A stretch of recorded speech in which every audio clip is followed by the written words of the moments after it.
Athens City Shade Tree Commission meeting for June 13th, 2013. We don't have any right-of-way issues to deal with. We're going to move straight into Title 37 issues, and I believe we've got John Ballantyre here to introduce a plan for a building at West Union Street. So, John, if you'd like to take us through your plans. Thank you very much. John Ballantyre, RVC Architects, and what we're proposing to do is build a 9,000 square foot building adjacent to the HDL Center on West Union Street, Athens, Ohio. The lot currently is probably 95% paved. It's used right now as parking, paid parking for uptown students in Athens. And what we're proposing to do with this 9,000 square foot building is take a portion of that paved lot and build a building on it.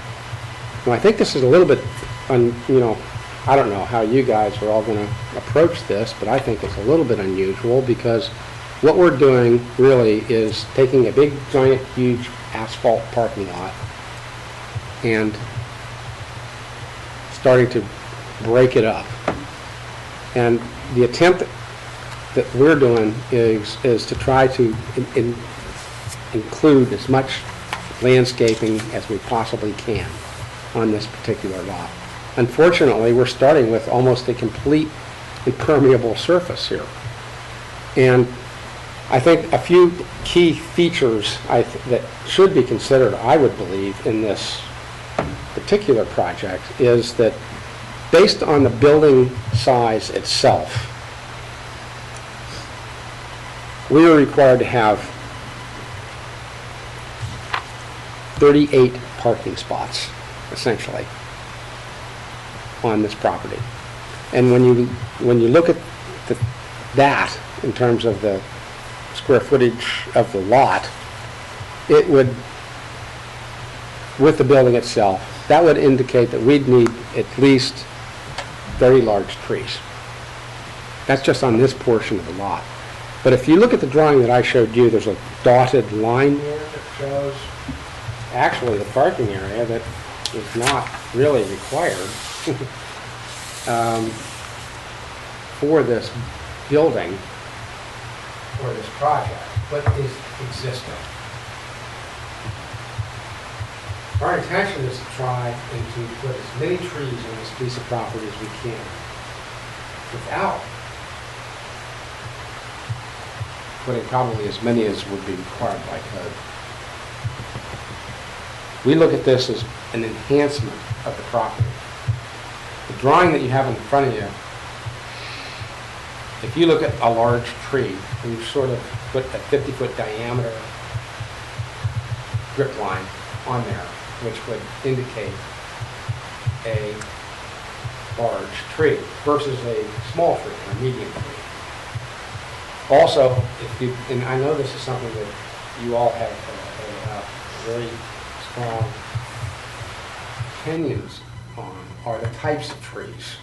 And I've modified those trees based on availability from a particular nursery that I've been working with on this project. But it might not suit you, so please, I'm always looking for, if these are not acceptable, then that's fine, we'll make modifications. But essentially, on the back portion of the property, and I've shown photographs up there that abut the residential side of this neighborhood, it's already pretty well got big trees all over it. And I don't know if you, John, or somebody has determined maybe that would count for 10. Well, you would. I did. Okay, somebody already thought that we would get credit for 10 existing trees on that hillside that abuts the rear property, the north side of the property on this particular platform. We're trying to create a barrier between the Ohio University HDL Center and this particular lot. If you look at your site plan, the characteristics of the property are that this is a use group. It's an industrial use group. Manufacturing is what the use classification is for this particular piece of property. On your drawing or plan to the left of that is an R3 zone, which we're going to be treating in the future in a completely different manner.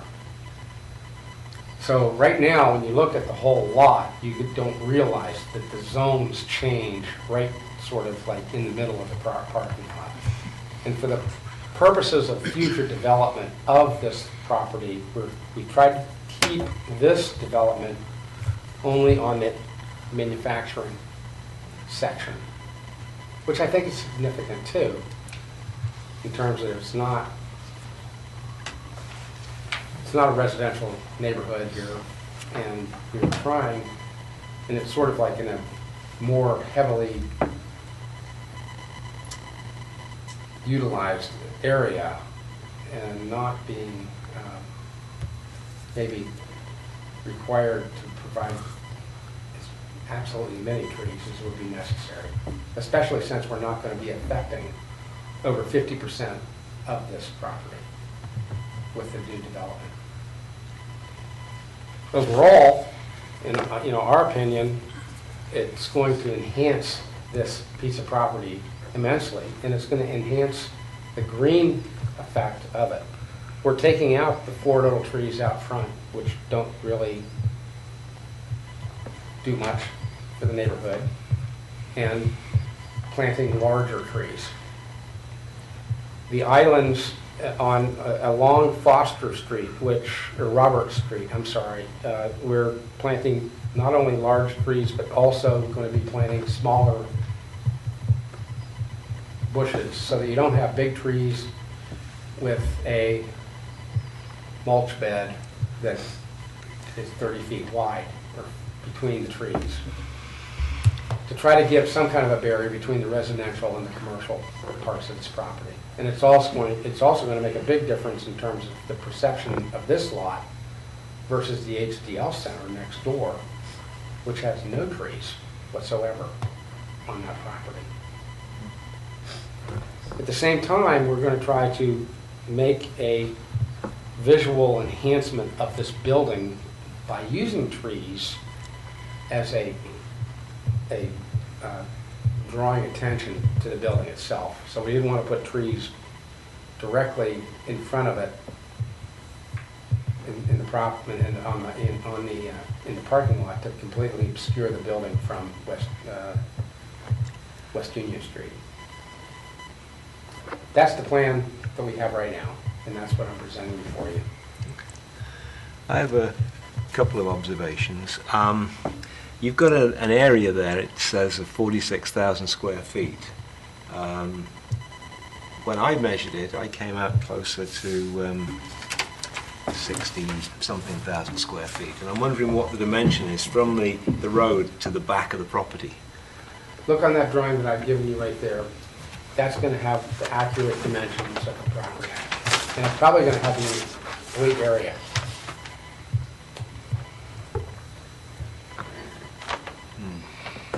You want me to come up? Yes, please. I don't see it. Just come round and we'll look at it. If you want to come round, it'll probably be easier. I can read it. Can you? Okay. I write upside down. Okay. Yeah. It's the dimension from there to there that I was curious about. The whole thing? Yeah. Yeah. Yeah. And I don't see it on any of those. 1 inch equals 50 feet. And that's at least So this 10 is, inches. So this is scale, is it? Okay, so 4, 8, you just go to the middle, 9.5. You said 50 feet? 50 feet per inch. So that's about 450 feet then? That's correct. Yeah, that's roughly what I estimated it to be. Mhm. And then I think it's about 150 feet That's across. correct. Yeah. Which, when I do my calculation, I think 450 is 67,000 square feet. That's correct. Okay. So where's this number? 46,000 square feet. That's coming what from? we're using. Ah, I get you. Okay. That's what we're actually, when you look at what is required to accommodate this building in terms of the parking and the circulation that we need to get the semi-tractor trailer in. We're not using the entire lot.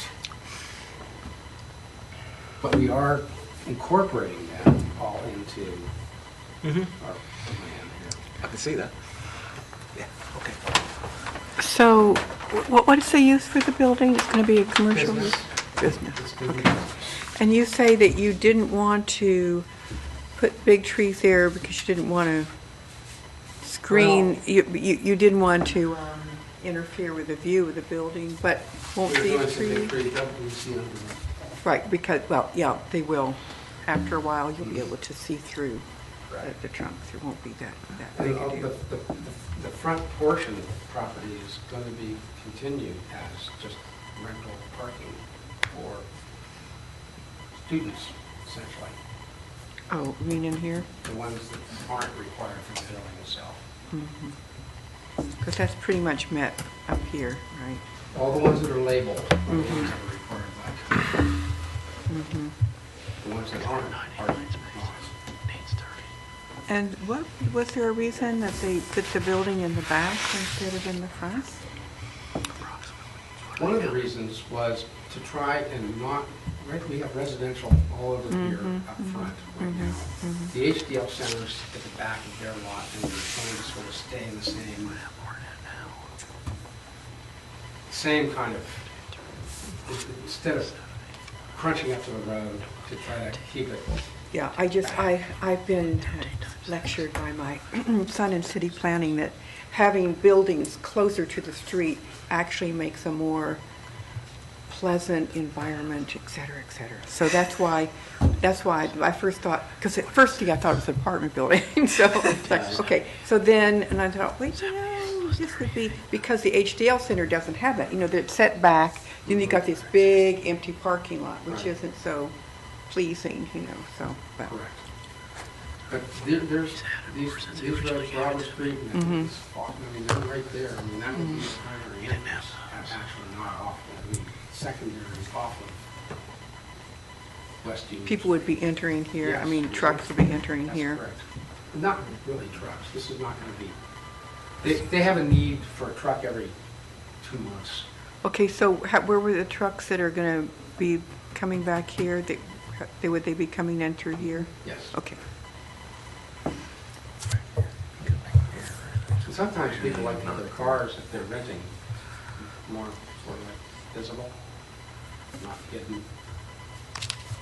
And it's not impossible in the future something else happens. So 30 large trees are required, but we have something like 24 with the 10.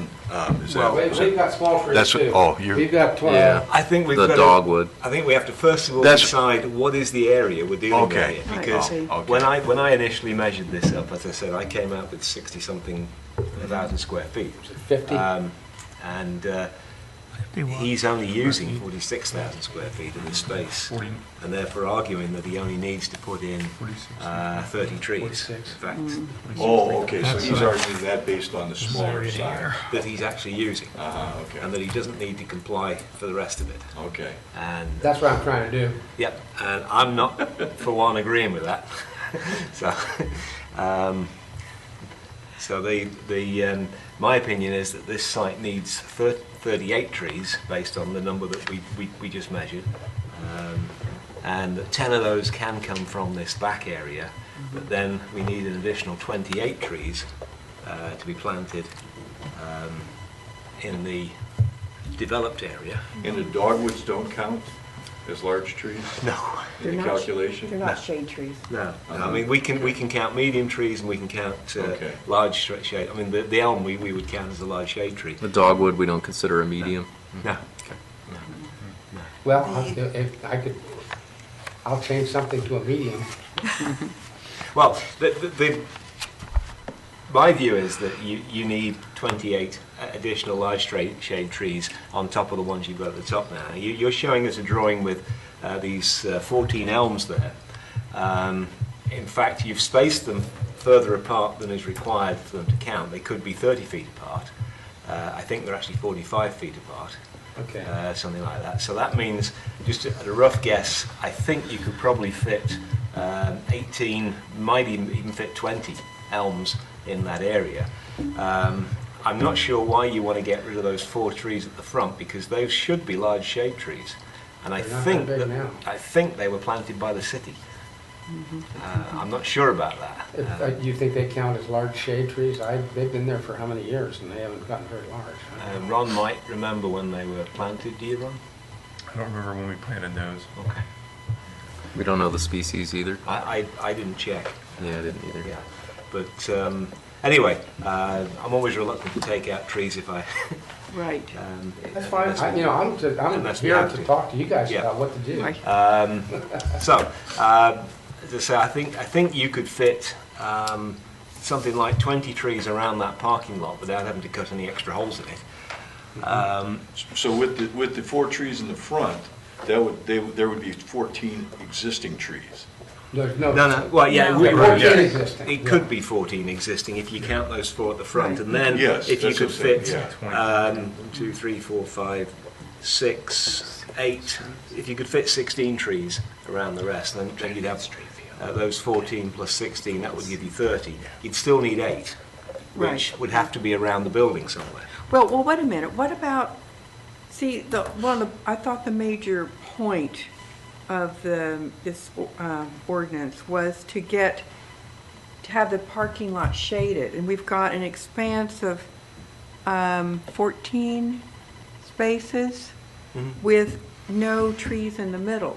So that means that that's not going to be shaded. That's clearly, it would be 1, 2, better if there were 3. islands. I was just seeing if there was a way to avoid him having to cut any more holes in his parking lot Yes, before. but it would be so much nicer for the cars and the people in the cars and other things, and since that's the thrust of the ordinance, and he's got 4 places where he can put trees right there.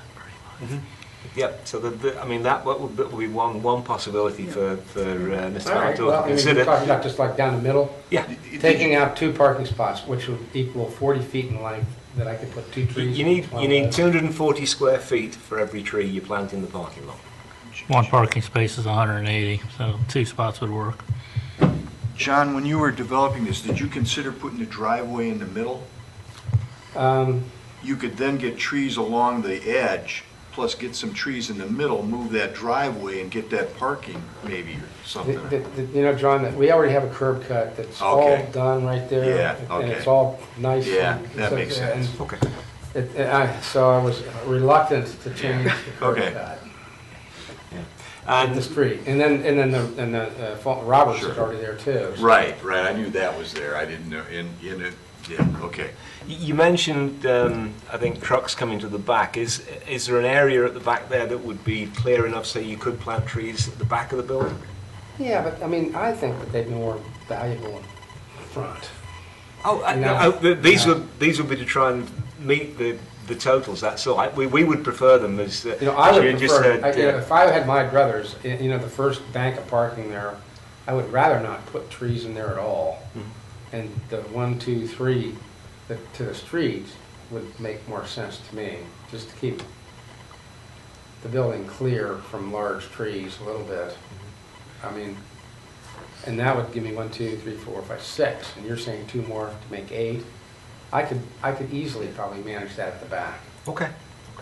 I'll write up what we've But spoken can't we about. consider trees in the middle, because that would That's be... what I just did. He What? did. He I did. said 6 trees down the middle. Oh, Yeah, you're yeah. going to do that? Yeah. Yeah. Oh, Yeah. terrific, Well, terrific. you know, So won't they get very close then? You've got 14 on the side, 4 here, 10. We'll let Okay. John figure out the Okay. details. All right. Because the ordinance spells out exactly how close the trees can Yeah. be, Okay. what the It's space 30 is. feet apart. Yeah. If my parking spots are each 20, then I can stick them at the ends, Yeah. and I'll be 30 feet apart, and I'll have 5 feet before the So, so we have the 14 existing. I'm gonna make more. He's saying I'm trying to figure out so I get the notes right. I'll write it up. We have 14 existing, 14 proposed, and 6 more proposed. We need a total of 38. That's 34. Yeah, we need 38, and I'll write it up that way. 38 trees you want, large trees. Yep, yep. Elms are good ones, but I mean, we have a list. I have some questions about the plant selection. I think it's great that you're putting in some Princeton American elms, but I think it's good if we have more variety, because if a new elm disease comes in that the Princeton elm is not resistant to, then you're going to lose all of those trees at one time. So I think maybe alternating with a different kind of large shade tree. Alternate with, can you give me a suggestion? Well, I think the willow oak is a nice one that hasn't been used a great deal in Athens. The American linden is a nice tree that we haven't used very much. Okay. That has a And nice shape, too. the other two plants that I'm concerned about are the buckthorn. Oh. I think that is a plant that is considered invasive. That's correct. Okay. And Buckthorn? buckthorn, and the Miscanthus sinensis, that's another plant that has become invasive. I'm sorry, I didn't get that. The Miscanthus sinensis, the grass. Oh, silvergrass? Yeah. Yes. So-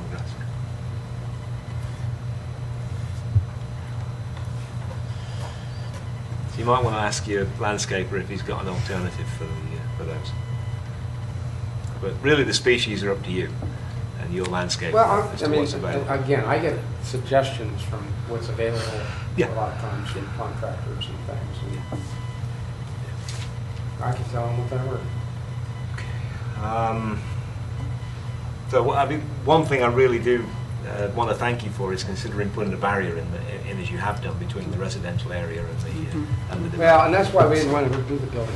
Yeah. I mean, for one reason, there's nothing back here except the HDL center. Yeah. So the building is, I didn't bring drawings of it, but it's, well, you do, yeah. It's going to emulate. It's going to be a brick building. It's going to look like the HDL. How many center. stories is it? One.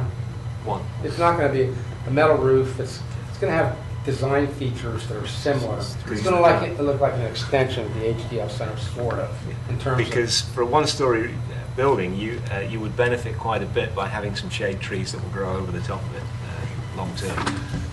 Yeah. It's not a large structure, No. really.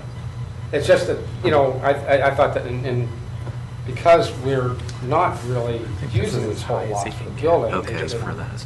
a lot, So he could we're get trying to those things. enhance this, but The zoning allows. it's getting to be a lot. Front 25, but he's Stop. going 300. Yep. Okay. John, Patsky, are there any other considerations that you want to raise at this time about these plans? No, I don't see a dumpster there, so I don't know. to the rear of It's it. right there. There's Yeah, it's gates to the right rear. there. Okay. The little doors. You'll be screening it presumably with. You'll be screening it according to the code. It's already got a brick. It's the drawings, the architectural drawings show the detailing for Okay. that project. So what I'll do, I'll write up what I think we've agreed to.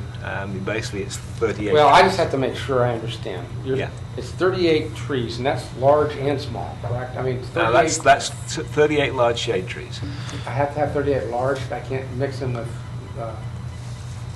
Didn't you say something about a medium tree? mediums. Well, two mediums count as one large. Oh, okay. I thought I was trying to do some mediums along here too. We don't see any mediums there at all. Those Those dogwoods don't count. the Cornice Coosa, Those are small. it's small. What would be considered a medium tree? Well, the Cornus Cusa can become fairly large with age. They're very slow growing. Medium is 20 to 40 feet. Well, I think I've seen some Cornus Cusa that were more than 20 feet. Okay, so you want to allow him to cut those Well, down? I don't know in that Would something environment. like hedge maple be a medium tree? No, it's a small one.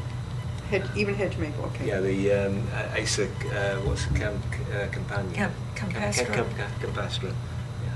Yeah. The Aescus parvia that was on one of the plans that we looked at recently is a medium tree. The golden rain tree is a medium tree as well. And we have a list on the web, on Yeah, the I mean, app. have a list. I can give. Where is it? On the website. Because I'm gonna, these dogwoods, I might move these large trees into that island and do another different type of barrier between the HDL center and this parking lot rather than. See, I was thinking you just leave the trees like you had them there, take that island out entirely along the HDL Center property. And then move it in the middle. Move it to the middle. Yeah. Then you get a parking spot there. Well, So you don't lose any parking spots there, and you get some shade in the center of the lot. That's a good idea. Yeah. Thanks, John.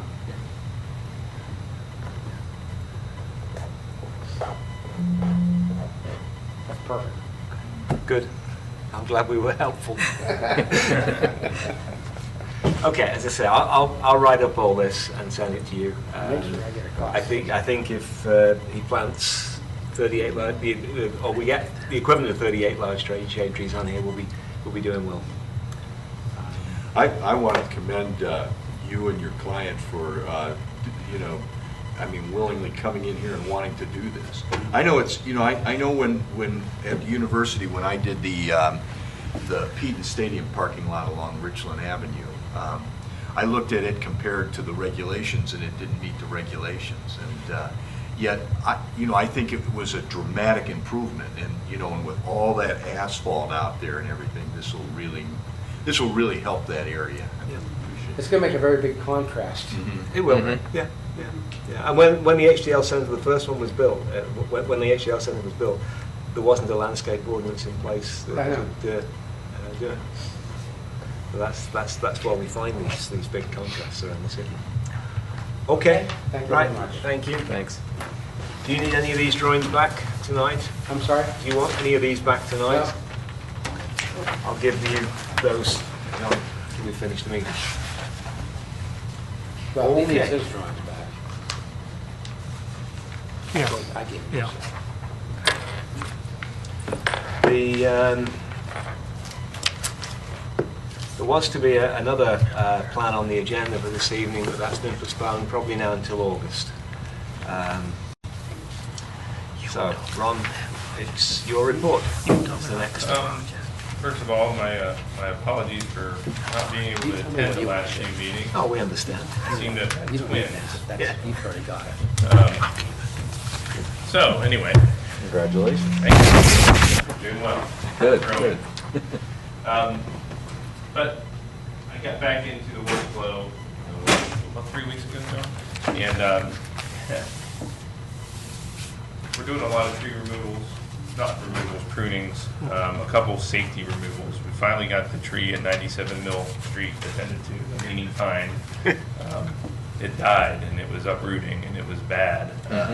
So we were able to have the property owner take care of that. And some other issues here and there, but nothing significant. AEP, we're getting closer to our franchise agreement. The tree language is still intact. We're just trying to finalize some communications. Was I off? You were off. Some communications with regards to letting the city know when they're going to do work inside the city limits, on particularly with excavations and with street closures.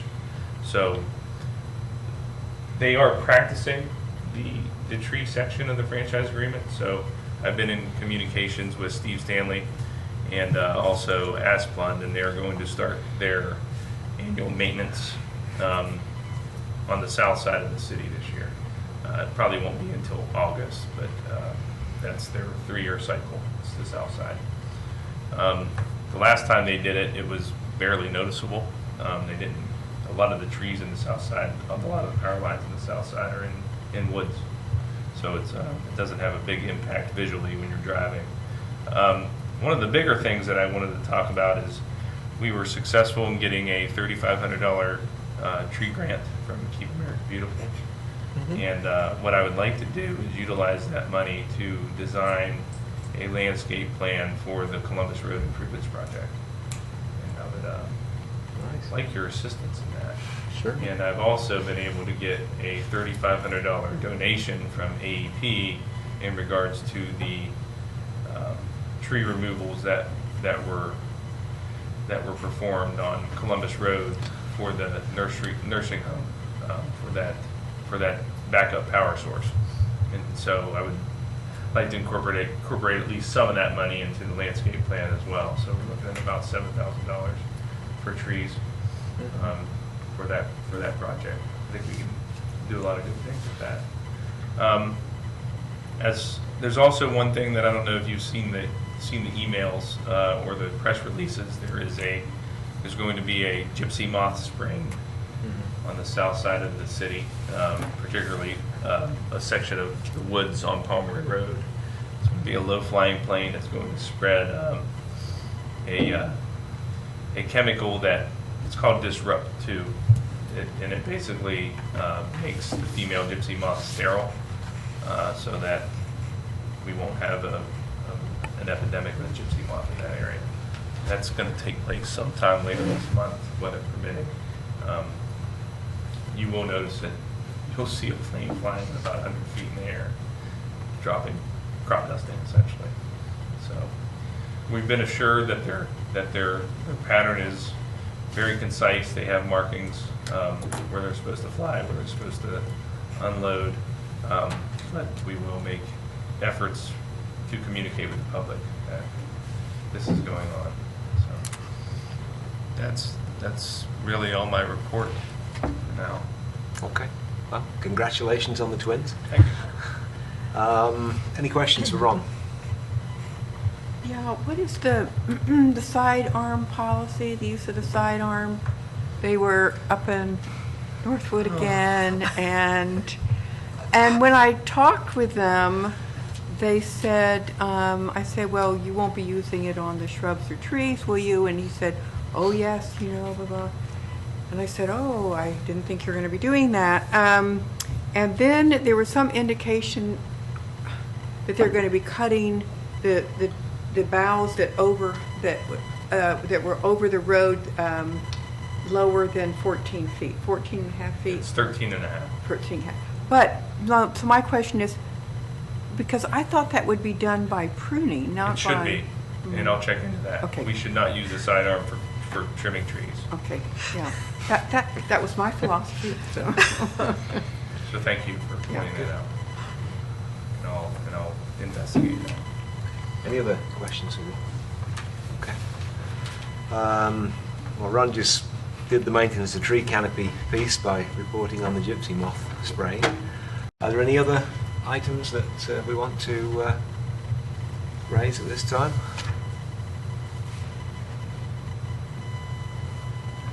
If not, we'll move on to the minutes of the last meeting. And one thing cropped up in those, Ron, was we've had a tree that's been broken at the Blue Eagle, and the suggestion was, and I've added this into the minutes now, Sprouting pretty heavily. is It's up a that foot. we see if we can get a tree guard for that tree, because it sounds like the tree may survive, but it definitely needs some sort of protection there. We also, if I can jump back to my report, we also had a tree that was basically girdled in front of the CI. Someone just stripped the bark off of a swamp white oak Where was that? in front of the CI. Court Street. On Court Street. didn't notice that. Okay. Anyway, Mason Chambers planted the tree, and he said that those particular oaks have a second layer, and it may survive. Okay. So Good. he'll keep it. That may be another one then that we want to look at the tree guard for. What was that one? The one in front of Blue Eagle? Blue Eagle. It's a ginkgo. It's a ginkgo, yeah. I mean, it's growing quite well, though I can't imagine what the architecture of the tree is going to be in A couple while, years, but it's yeah. still alive. Has anyone looked at it recently? Yesterday. Okay. It's nice and bushy. Okay, when Yeah, I it's not drove growing tall, by- but out. When I drove by, it appeared to me as though maybe the foliage was drooping a little bit, but this was when I was paying more attention to driving than looking at the tree. We're glad to hear that. It actually looked quite well. I think we Yeah, also talked. it wasn't drooping. I walked by Okay, it. that's good. It's got some healthy new growth. So how, being a gymnosperm, I mean, will you think they'll put out another leader? I can't, it's sort of, It is, it's just, yeah. I mean, they broke it in such a point that there was kind of starts for it. And- Oh, okay. But it was pretty much just a stalk. yeah, I saw it. But it seems to be doing great. Now, if the root system can keep it going, we'll be all right. I'd rather have one survive like that than have to plant a new one. Yeah. But I think Yeah. a tree guard is probably definitely the way to go, or it's, So that's something to put That on area. our fall planting budget, if you like, Ron, is some tree guards. One or two. I would love to get tree guards. The thing that concerns me about tree guards in regards to the one in front of the CI is, well, we still can't stop that with a tree guard. Someone just going out there and doing that type of. Oh, yeah. So Isn't it Certainly hard they for struggle. them I to- struggle with that. Yeah. I just want to I guess it cage depends around these trees. how big their hand is and how Yeah. how wide the slots are So we in need, the guard. so we need to consider that when Yeah. we pick our trees. I don't know, I It mean, makes it less tempting, that's for sure. it just seems like, I mean, some of this vandalism, it's just kind of this opportunity, and if you put it in a tree guard, that requires effort. And I like to believe that if we, if there's a little effort involved to damage the trees, it just wouldn't be damaged. Yeah, we'd like to believe this is spontaneous and not premeditated. Because it usually happens about 2:30 a.m. Right, spontaneous, yeah. Okay, if we've reviewed the minutes, can we have a motion to approve them? So moved. I'll second that. Any objection to approving the minutes of the last meeting? Hearing none, we have minutes of the last meeting. Our next meeting will be July 13th.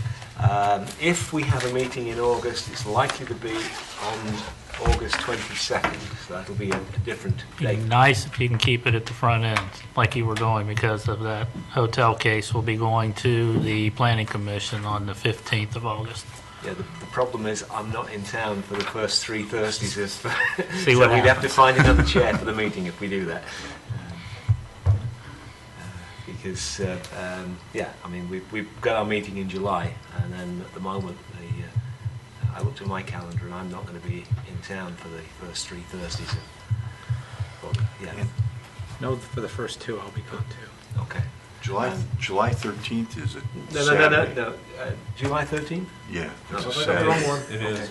Okay. What's the second Tuesday. Thursday? Oh, the third one is the 11th. No, the second The second Thursday is the 11th. 11th, okay, yeah. I know what happened. I Okay. didn't change the number from what it was before. Yeah. Yeah. But as I said, I know the 22nd is the first Thursday in August that I'm free, so we may have to find either another chair. The Planning Commission's approved it with condition of before. I mean, it can be done. It's Yeah. just nicer to go in with all the i's dotted and t's crossed. And I can certainly meet with the architect, Mr. Vortal, ahead of time if that will help to Okay. ease some of the things. Okay, there's no further business. We're adjourned. Thank you.